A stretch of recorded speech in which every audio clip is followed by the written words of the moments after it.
Oke, halo selamat datang para Sobat Educase. Hari ini kita bakalan mengikuti program baru yang ada di Dinas Pendidikan Kabupaten Sleman nih. Sebagai wadah untuk optimalisasi layanan humas, yaitu acara ini bertemakan Educase, Education Podcast, yang akan dikemas dengan santai tetapi bermanfaat. Nah, hari ini para Sobat Educase, narasumber kita itu sangat hebat sekali. Kita tak kenal maka tak sayang, betul bukan? Oke, langsung kita sambut saja narasumber pertama kita pada hari ini, yaitu Bapak Kepala Dinas Pendidikan Kabupaten Sleman, yaitu Bapak Dr. Andes Eri Widaryana MM selaku Kepala Dinas Pendidikan Kabupaten Sleman. Oke, selamat sore Bapak Eri Widaryana. Selamat sore, Mbak. Iya. Selamat sore para penonton semuanya. Apa kabar Bapak? Baik, alhamdulillah sehat. Alhamdulillah. Semangat. Alhamdulillah. Oke, pada kesempatan kali ini kita akan membahas topik yang sangat hebat sekali ini Bapak-bapak. Yang nantinya akan bermanfaat bagi para siswa yang ada di Kabupaten Sleman terutama dan juga para penonton yang ada di rumah nih. Oke, tema kita kali ini adalah mengenai pendidikan karakter. Wah, bagus sekali bukan Bapak?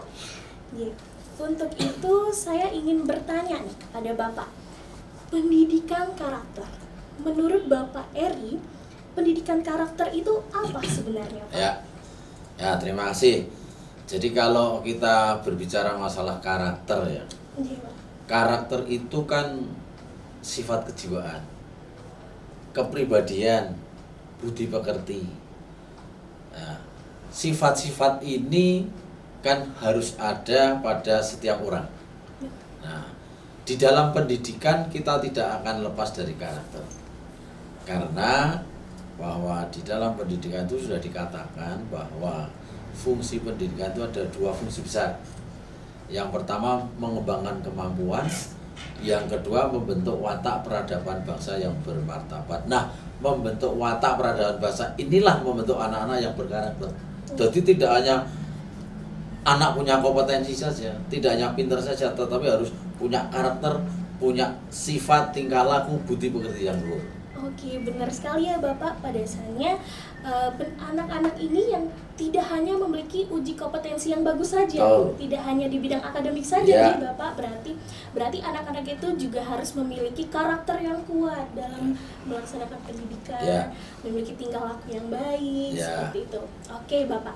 Namun seperti yang sudah kita lihat nih, Bapak, seperti contoh-contoh yang sudah ada di media sosial yang beredar, itu kan sering sekali anak-anak zaman sekarang ini bisa dibilang generasi Z ya, Gen Z.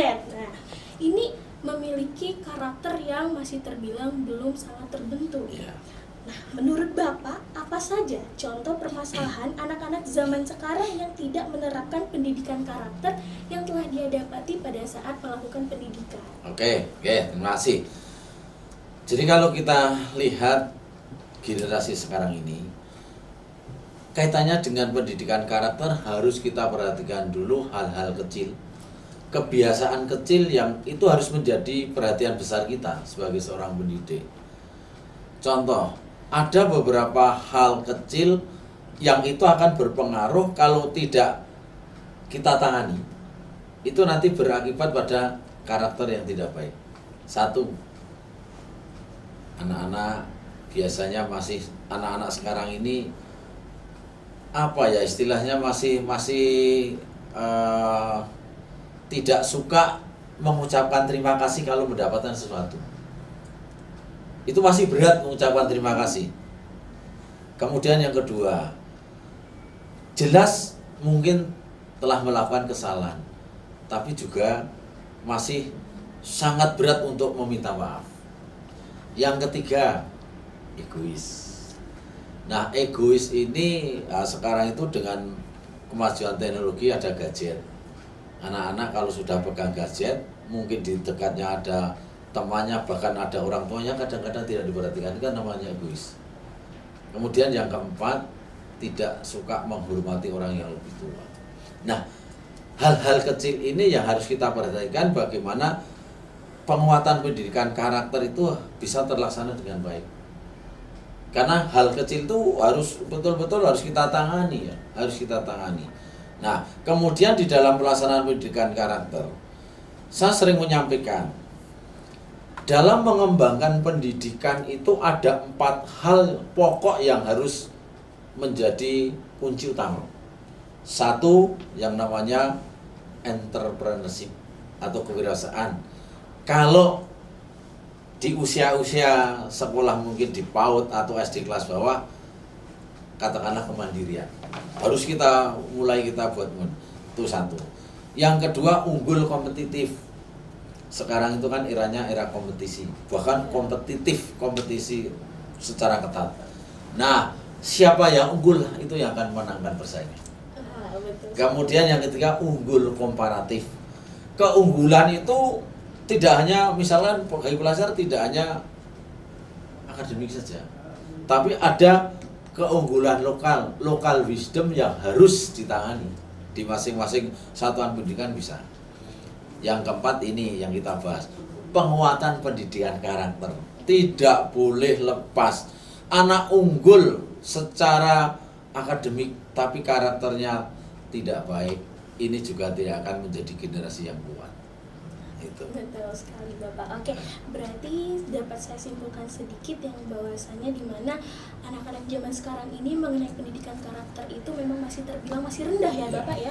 Tadi ada contoh seperti masih susah mengatakan kata maaf, ya, betul. kata terima kasih, ya, memiliki rasa egois yang cukup tinggi, ya, contohnya masih main gadget. Nah, ya, untuk sobat edukasi yang ada di rumah, mari kita perhatikan beberapa jawaban yang udah dari Pak Eri kasih kepada kita, bahwasannya ini akan dapat kita pelajari yang nantinya untuk kita implementasikan bisa lebih baik ke depannya. Nah, untuk sobat edukasi di rumah jangan lupa ya. Oke, terima kasih Bapak untuk terkait penerapan pendidikan karakter yang ada di anak-anak zaman sekarang. Oke, selanjutnya terkait bagaimana tanggapan Bapak terhadap pendidikan karakter yang ada di anak zaman sekarang. Contohnya seperti apakah di lingkungan sekolah itu masih kurang untuk menguatkan pendidikan karakter itu sendiri, ataukah sudah terbilang sebenarnya sudah cukup pihak sekolah itu sudah memberikan pendidikan karakter yang kuat, akan tetapi dari siswanya yang masih belum bisa. Itu bagaimana? Terima kasih. Jadi sekarang itu di sekolah harus mengembangkan penguatan pendidikan karakter. Ada indikator yang sebetulnya bisa kita lihat, sekolah itu sudah menerapkan pendidikan berbasis karakter atau belum. Ada 3 indikator. 1,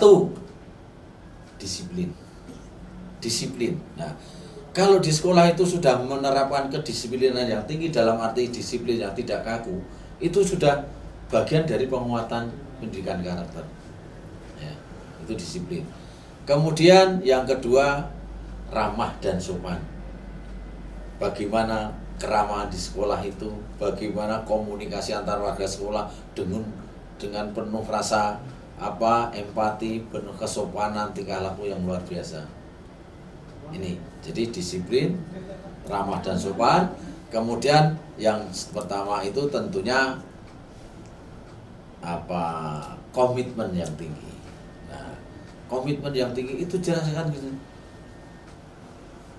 Komitmen, kebersihan, kenyamanan itu akan menjadi bagian penting. Ya. Jadi saya ulangi, 3 indikator bagaimana sekolah itu akan terlihat melaksanakan pendidikan penguatan karakter. Tidak, 1, bersih dan nyaman.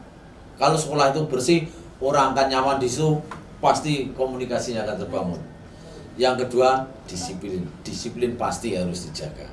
Yang ketiga, ramah dan sopan. Ketiga indikator itu sudah kelihatan kok sekolah itu. Kalau misalkan kita datang ke suatu sekolah, guru-gurunya mengatakan ini anak-anak kita itu sudah kita kuatkan karakternya, bagaimana dengan orang itu akan selalu perhatian, menyapa dan seterusnya. Kita lihat, kalau misalkan kita datang, orang asing datang, tetap dibiarkan itu belum. Kalau hanya misalkan kalau gurunya itu kan wajar ya, tapi kalau orang asing ya, itu hal sepertinya. Ini bisa dilihat seperti. Kemudian perlu dicermati juga. Saya sering menyampaikan penguatan pendidikan karakter di sekolah itu tidak lepas dari bagaimana peran seorang guru. Di dalam Undang-Undang Sistem Pendidikan Nasional itu tugas guru kan sudah ditunjukkan di sini ada 7 ketugasan. Kalau saya menyingkat begini, Dik, Jar, Bim, Ratih, Menil, Eva. Waduh. Dik mendidik, Jar mengajar, Bim membimbing, Rah mengarahkan, Teh melatih, Menil menilai, Eva mengevaluasi. Jadi kalau misalkan selama ini ada paham guru itu hanya mengajar, itu salah besar. Kalau hanya mengajar itu hanya bagian kecil. Di situ banyak sekali rahasia-rahasia yang harus dikembangkan. Bagaimana guru itu bisa mendidik dengan hati nurani yang kuat. Mengajar jelas memberikan belajar ilmu pengetahuan. Membimbing, memberikan bimbingan.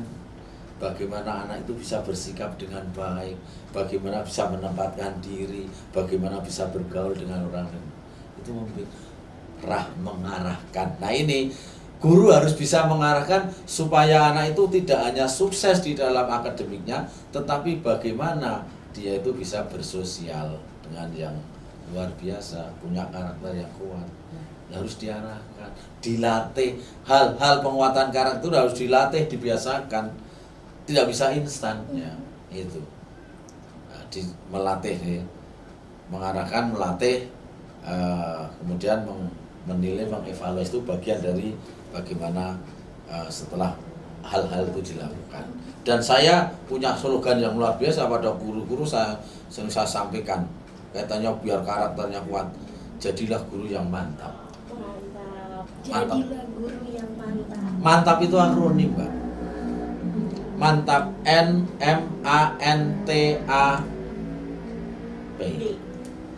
M pertama mendidik, A anak, N niat, T tulus, A ajarkan pengetahuan. Jadi harus ada niat tulus.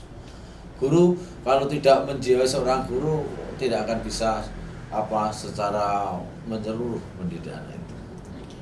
Baik sekali Bapak, saya sampai terharu ya, bukan terharu tapi merasakan aura-aura yang sangat bagus sekali dekat dengan Bapak Kepala Dinas ini, yang dimana kita mendapatkan sangat banyak sekali pengetahuan yang akan luar biasanya yang nantinya akan Sobat Edukes juga terima nih. Tunggu saja ya Sobat Edukes. Oke, dapat saya simpulkan juga ya Bapak, berarti pendidikan karakter ini sangat lekat dengan seorang guru. Betul. Yang dimana nantinya seorang guru ini akan menilai, mendidik, mengajar, mengarahkan, yang kemudian nanti sampai di akhir itu adalah mengevaluasi bagaimana anak tersebut. Benar juga nih Bapak, menurut yang sudah Bapak bilang tadi, yang dimana apabila ciri-ciri sekolah telah menerapkan pendidikan penguatan karakter, yaitu dimulai dari dimana pada saat anak-anak itu bertemu dengan orang-orang asing di sekolah, menyapa, senyum, ramah. Berarti di sana anak-anak sudah diberikan sebuah pengetahuan bagaimana caranya agar bisa bersosialisasi dengan baik. Betul. Itu bentuk salah satu penguatan karakter ya Pak ya. Iya, betul. Masya Allah. Oke, kita mungkin langsung lanjut saja pertanyaan selanjutnya Bapak. Silakan. Oke, selanjutnya bagaimana sih cara menyikapi pendidikan karakter pada anak-anak zaman yang sekarang ini, yang dimana kita melihat memang masih belum sangat terlalu detail ya, seperti itu Pak. Oke. Jadi seorang pendidik harus bisa menjadi teman sekaligus menjadi pionir atau menjadi sumber inspirasi bagi para peserta didik. Tentunya seorang pendidik itu bisa akrab dengan siswa. Bukan berarti akrab kok terus tidak ada rasa hormat. Tetapi akrab bagaimana seorang pendidik itu bisa masuk ke dunianya anak muda, masuk ke dunia siswa, sehingga seorang pendidik itu bisa menyelami bagaimana anak muda itu bersikap, berbuat, bertindak dan seterusnya, itu bisa diselami oleh peserta pendidik. Sehingga kalau nanti ada hal yang sekiranya menyimpang, menghambat dalam rangka penguatan karakter, bisa bersama-sama mengajak. Jadi tidak langsung hanya istilahnya instruksi saja, tidak, tetapi diajak berdiskusi, diajak melakukan bersama, diberikan contoh bersama. Kalau menjadi teman yang akrab sekaligus menjadi sumber inspirasi, saya kira akan lebih mudah. Bukan harus instruksinya begini, itu tidak akan jalan. Karena memang anak zaman sekarang itu kan penuh inspirasi, penuh kreativitas, yang kreativitas itu harus kita bina. Bagaimana harus kita arahkan supaya kreativitas itu terbangun untuk menguatkan karakter mereka. Iya, oke, baik sekali ya Bapak. Ada poin penting lagi nih Sobat Edukes, yang dimana seorang guru itu juga harus bisa melihat bagaimana mengenai kreativitas anak tersebut, yang dimana nantinya akan menguatkan pendidikan karakter dia. Memang benar ya Pak, ada anak yang hanya bisa dibilang hebat di bidang akademik, ada yang hebat di bidang seni. Nah, bagaimana caranya seorang guru ini dapat melihat potensi atau kreativitas dari anak tersebut yang nantinya akan bisa kita latih sebagai penguatan karakter. Seperti itu ya Bapak ya? Oke, Masya Allah. Bisa lanjut pertanyaan yang selanjutnya dia Pak? Boleh. Oke, yang selanjutnya mengenai urgensi penguatan pendidikan karakter bagi siswa itu sebenarnya seperti apa Pak? Oke. Jadi sekarang itu saya sampaikan di depan tadi, dalam rangka mengembangkan pendidikan, 4 hal tadi salah satunya karakter itu sudah tidak bisa dipandang sebelah mata. Karakter itu harus menjadi kebutuhan pokok, ya, kebutuhan pokok. Bagaimana pendidikan itu bisa maju, memang harus didasari bagaimana penguatan karakter itu harus dilakukan. Itu sekarang itu sudah harus menjadi masalah yang sangat penting dalam rangka menentukan kebijakan pendidikan. Setiap membuat program kebijakan pendidikan tidak akan terlepas dari bagaimana karakter itu harus masuk di dalamnya. Ini, misalkan sekarang kan zamannya implementasi kurikulum merdeka. Di dalamnya ada proyek P5, proyek penguatan profil pelajar Pancasila.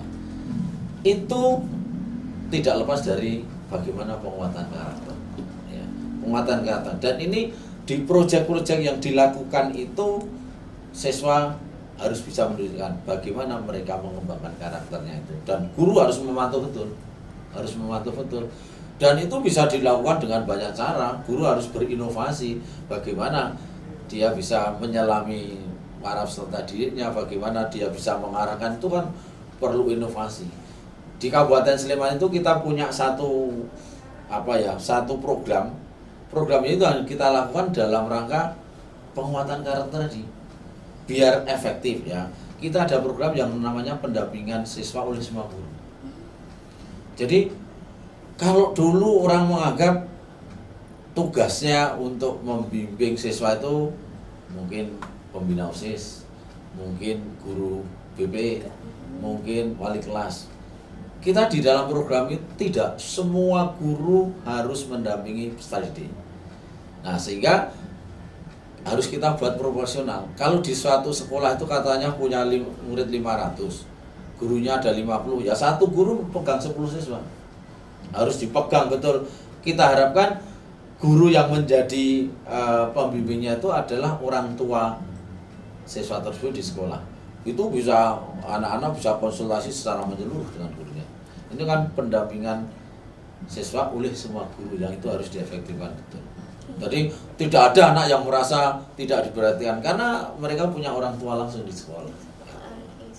Berarti urgensi penguatan pendidikan karakter ini dinilai sangat penting. Sangat penting, ya? Sudah tidak bisa ditawar-tawar lagi. Tidak bisa dipandang sebelah mata juga, yang dimana mungkin nanti bisa mengeluarkan sebuah program yaitu mengenai guru sebagai orang tua di sekolah, yang dimana contohnya yang sudah diberikan oleh Bapak Eri tadi, apabila terdapat 500 siswa dan kemudian di sana ada 50 guru, yang nantinya satu guru memegang 10 siswa, seperti itu secara proporsional.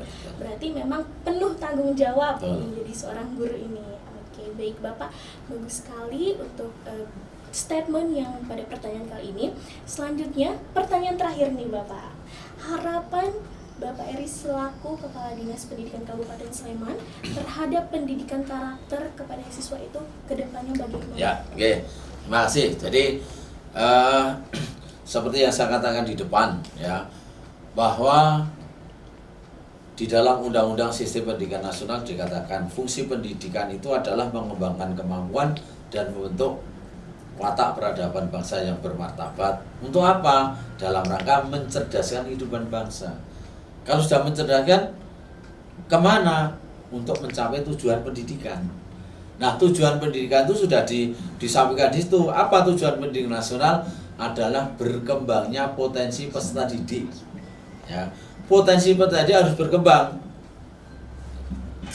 Supaya apa? Supaya menjadi manusia yang beriman dan bertakwa pada Tuhan Yang Maha Esa, berakhlak mulia, cerdas, terampil, kreatif, mandiri, sehat, dan menjadi manusia yang demokratis dan bertanggung jawab.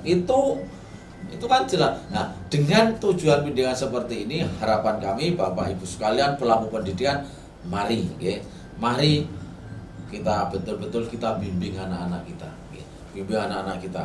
Sehingga saya selalu memesankan pada Bapak Ibu guru pendidik, karena sekarang generasi milenial ya, kemudian banyak sekali di media sosial ini yang mereka bisa contoh kadang-kadang menghambat penguatan karakter. Nah, tentunya mungkin ada perilaku anak-anak yang mungkin agak, ya kadang-kadang guru merasa jengkel dan sebagainya. Kalau sudah seperti itu, saya katakan inilah saatnya seorang guru bisa berbuat yang terbaik. Kita diberikan kesempatan untuk berbuat yang terbaik. Guru diberikan kesempatan untuk berbuat yang terbaik. Kalau ada anak yang perlu dibina, itulah kesempatan untuk membina mereka. Ladang pahala bagi Bapak Ibu guru. Jadi tidak boleh memvonis anak yang seperti itu terus, wah anaknya menjengkel. Tidak, justru alhamdulillah masih ada kesempatan untuk berbuat yang baik. Kalau anak yang seperti itu bisa kita tangani, penguatan karirnya terbina dengan baik, itu keberhasilan yang luar biasa bagi seorang guru. Kepuasan batin bagaimana merubah ya bagi anak-anak menjadi karakter yang kuat. Oke, baik Bapak, Masya Allah, saya sangat terpuji sekali ini dengan beberapa kali statement Bapak yang dimana kita memang harus memperhatikan betul-betul pendidikan karakter bagi seorang siswa. Seperti itu ya Bapak? Oke, mungkin Sobat Edukes yang ada di rumah, saya bisa mengambil kesimpulan yang dimana nantinya akan dapat bermanfaat bagi Sobat Edukes yang ada di rumah dari ke-6 pertanyaan yang sudah tanyakan kepada Bapak Eri, yaitu dimana pionir terdepan pada saat untuk pelaksanaan pendidikan karakter adalah seorang guru, yang dimana seorang guru harus bisa memiliki jiwa yang pertama tadi udah dikatakan pada Bapak Eri, mantap ya Pak ya, mantap. Nah, dimana itu nantinya kita juga harus melihat ke perkembangan dari seorang siswa, yang dimana memang seorang siswa itu kan memiliki dua karakter, ada yang dia bisa hebat di bidang akademik dan juga ada yang bisa hebat di bidang seni. Nah, dari situlah kita dapat melihat bagaimana cara seorang guru dapat mengembangkan pendidikan karakter kepada anak, apakah melalui akademiknya, apakah melalui bidang seninya. Namun akan tetapi para siswa yang ada di rumah, para Sobat Edukes juga ini jangan terlalu bermain gadget, ya Pak ya, bisa dibilang seperti itu ya Pak. Ya, gadget harus sebagai sumber belajar. Sumber belajar. Nah, Sobat Edukes bisa mendengar ya kata Bapak Eri, gadget untuk sumber belajar, tidak hanya meniru hal-hal yang tidak benar ya Pak ya, yang nantinya akan dapat bermanfaat juga nih untuk Sobat Edukes.